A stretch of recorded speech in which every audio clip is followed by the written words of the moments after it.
번째는 로봇추부터 보겠습니다. 이전에 전달드린 바 있었던 골드만삭스의 리포트인데요. 로보틱스 대전환의 시기라는 리포트입니다. 한국이 앞으로 로봇 공급망에 있어서 중심 국가가 될 거다라는 부분이 보도가 된 거죠. 그리고 특히나 미국이 중국을 배제한다면 한국이 가장 큰 수혜를 입을 국가가 될 거다라고 언급을 꺼내놓은 겁니다.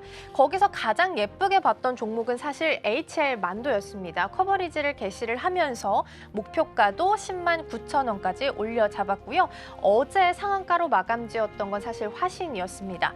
화신 전공 또한 소식이 있었죠. 보스턴 다이나믹스 관계자들이 화신 전공의 본사를 방문했다라는 소식이 있었는데 사실 요건 며칠 전에 나왔던 내용인데 이 부분이 어제장에서 화신을 좀 부각시켜줬던 이유이기도 했다라는 부분 함께 챙겨보시죠. 로봇은 특히나 하반기 돼서 기대할 모멘텀들이 많이 남아있다라는 부분도 체크하셔야 될 텐데요. 현대차 같은 경우에는 3분기에 이제 피지컬 AI를 좀 테스트할 수 있는 그러한 메타플랜트 응용센터를 개시할 거로 예정되어 있고요.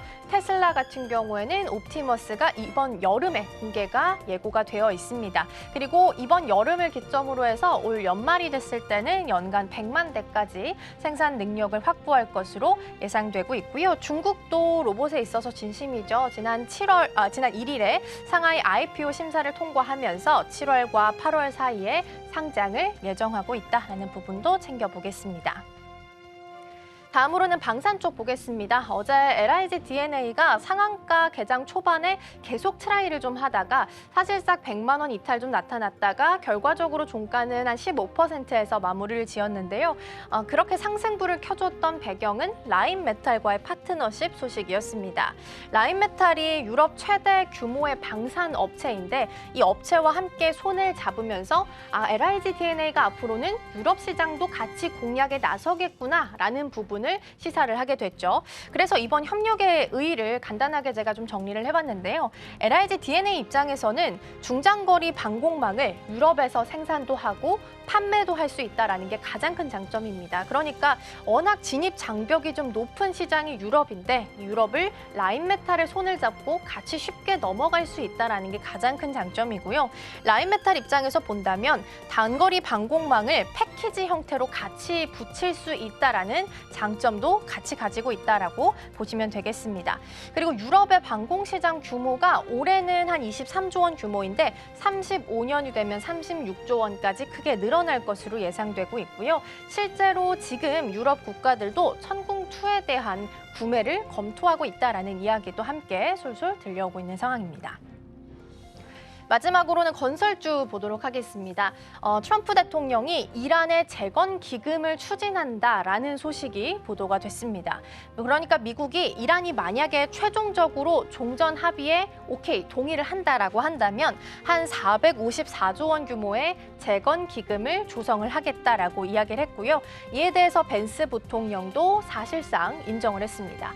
그런데 이렇게 되면 문제는 발생합니다. 미국이 기존에 이야기했었던 입장을 번복하는 셈이기 때문인데요. 이란에 자금을 주지 않는다는 입장을 트럼프 대통령이 지금까지 강조를 했었고 그러면서 나는 오바마 때와는 다르다라고 이야기했는데 사실상 이때보다 더 많은 금액을 배상하고 또 지원하게 될 가능성이 높아지게 된 겁니다.